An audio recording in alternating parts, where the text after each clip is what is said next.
kind of been manifesting fall weather since summer because I'm so excited for the fall.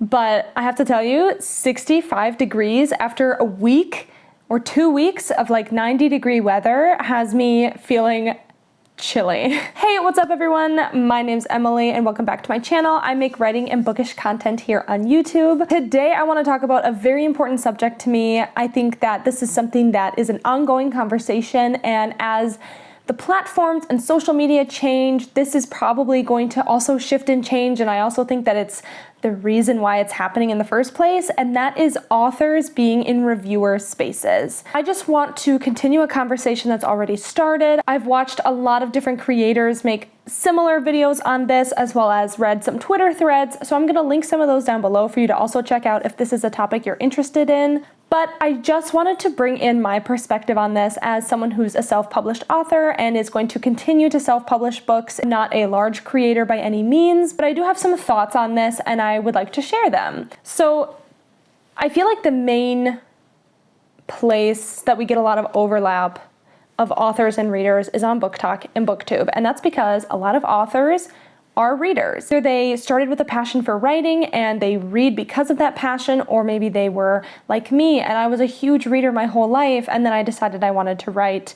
And so I began as someone, a booktuber who was just a reader and wanted to promote books that I liked and review them and everything, and now I've kind of morphed my way into someone who loves to read, but I also write and publish books. Like, books are like the common ground. That is what BookTube and BookTok are based on. And in order to have books, we have to have authors who write books, right? So it's kind of this, it's this big community, but there is a separation between authors and reviewers. And I think there needs to be. But I think because of social media and the way that everything kind of overlaps nowadays, it's getting harder and harder to disconnect the two of them, even though in a lot of respects they should be disconnected sections of the internet. And so when you're on TikTok and you're scrolling on your For You page, you're not only going to see other readers who are reviewing books and talking about books, but you're going to see authors promoting their books, or authors who are just sharing snippets of their life because they're content creators as well. Because, I mean,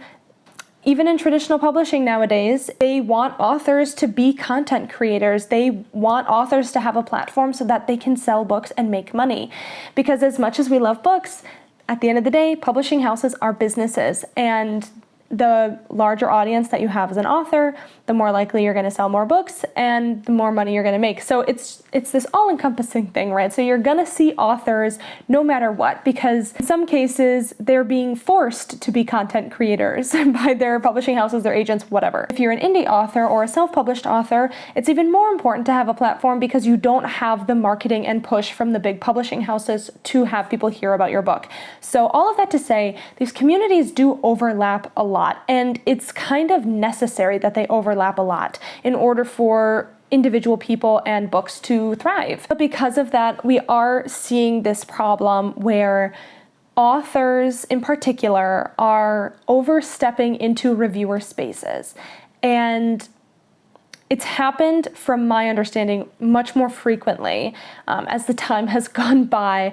I don't remember hearing about this so much 5-10 years ago. However, I can name probably 3 cases in the past year where something like this has happened, where someone leaves a review. It doesn't even necessarily need to be a negative review or a 1-star review, but someone will leave a review on a book on Goodreads or on TikTok, I don't know, and they will say something that they didn't quite enjoy about the book, and the author will get very defensive and maybe say something that they shouldn't say to a reviewer, and this just kind of sparks a huge thing. And in some cases, I think like there was like a stalking incident at one point, it just gets so blown out of proportion. I want to preface this whole thing by saying that I believe that reviewers should be allowed to say how they feel about a book no matter what, like full stop. I think that reviews, in order to be useful to an author and to the bookish community, I think that they need to be honest and genuine. And those are the two things that make a good book review. And if someone's honest opinion of a book hurts the feelings of an author, that is on them to work through by themselves and with their support group, and not to lash out on the people who are reviewing their books, oftentimes for free if they're ARC readers. So these are people who didn't even have to pay for your book. These are people who, like, you know, they're in a way they're doing you a favor in the first place. And the thing is, reviews, even negative ones, are important when it comes to someone deciding whether or not they want to buy a book. I have bought a book based on a 1-star review before, or I have taken interest in a book based on a 1-star review, because sometimes what someone absolutely hated about a book is something that I like in a book, like a main character who is not likable, or, you know, light romance. You know, some people read a romance book expecting lots of smut, and then they will leave a lower starred review and they'll be like, yeah, it wasn't spicy enough for me. And for me, sometimes that's a book that I would be more interested in for one reason or another. I think that it's hard because there is this, as self-publishing becomes bigger and more prominent and something that more people do,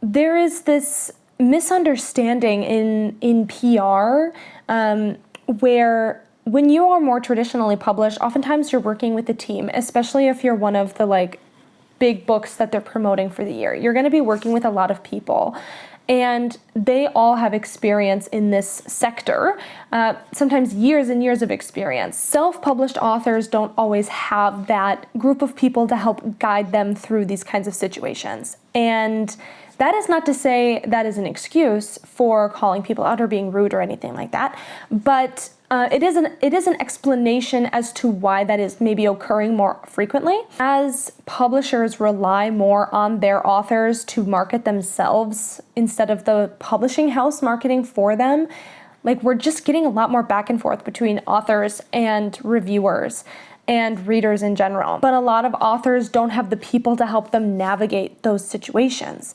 And so instead of reflecting maybe and, you know, taking it with a grain of salt, or staying off of Goodreads completely, or, you know, blocking that page from your browser so that you can't even check it even if you want to, some people obsess over their reviews and they're checking it constantly. And that's not good for you.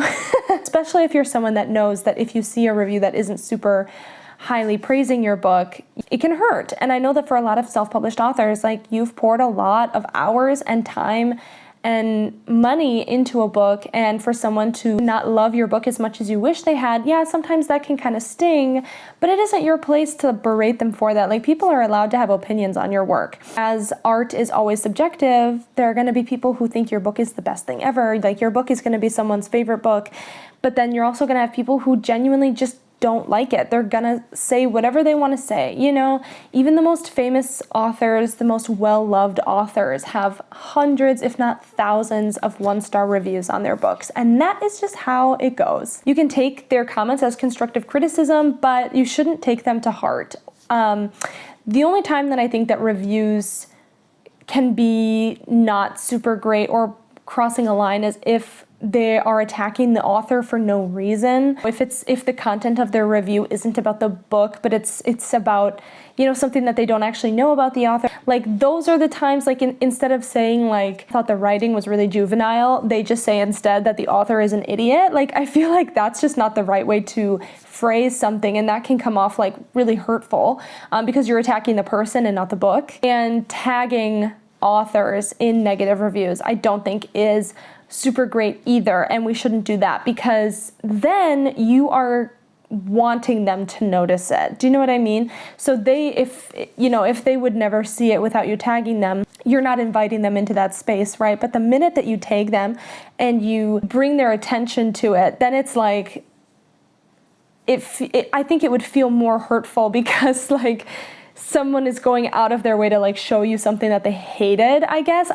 I'm not phrasing that right, but, like, I just feel like that's not the best way to go about it. Like, good reviews, like, if you loved a book, I definitely think authors love hearing when people love their book, but I feel like if you're giving them a 1-star or a 2-star, or if you just genuinely didn't like the book, I think it's best to just leave the author out of it completely and just don't tag them in it, and just, like, post your review, share your review.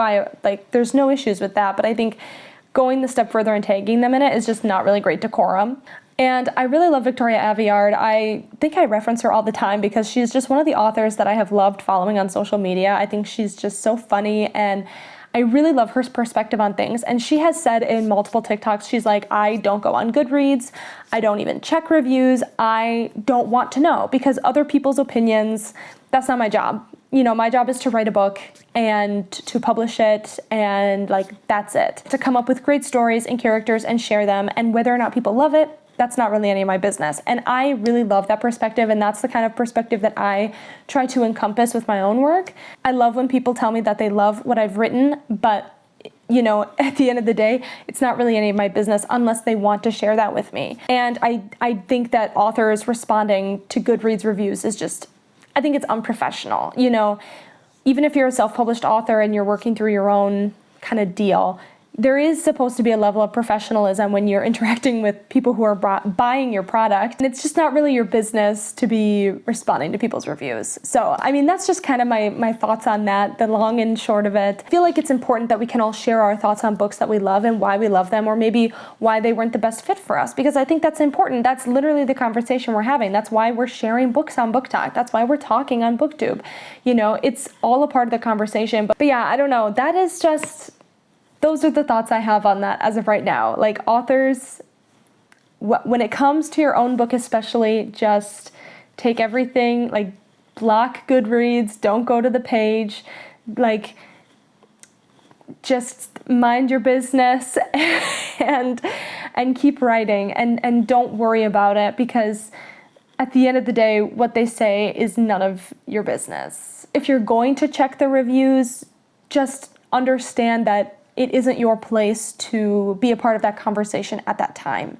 If someone asks you a question about your book, yeah, of course, you're more than able to comment on your book and the process or whatever, but when it comes to reviewers, that really is their space to review your book and share it with other readers. And that's what you want them to be doing. That's why we have ARC readers. That's why we have people reading our book and reviewing it. We want to hear their thoughts. We want to know their feelings. And we want them to be honest and open. And yeah, I think that's really important. Like, that's literally the whole point. Use reviews for what they are. They can either help propel you forward and make your storytelling and your writing better, or they can hold you back and frustrate you and, you know, make you loathe yourself, and that's not great either. So I think it's going to be up to the individual to see where that lies for them. Like, do they never go on Goodreads? Do they check it sometimes, but like not obsessively? Like, I think that's kind of something that's going to be up to the individual person, but leave reviewers alone. Let them have their space. Let them be honest about how they felt about your book.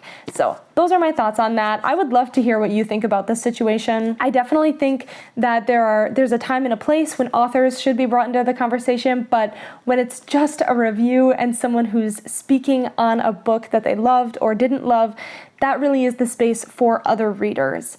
If you feel differently, I would love to know why. As always, if you enjoyed this video, please be sure to give it a like and subscribe to my channel. It helps me out so much. I hope you have a great rest of your day, and I cannot wait to see you in the next one.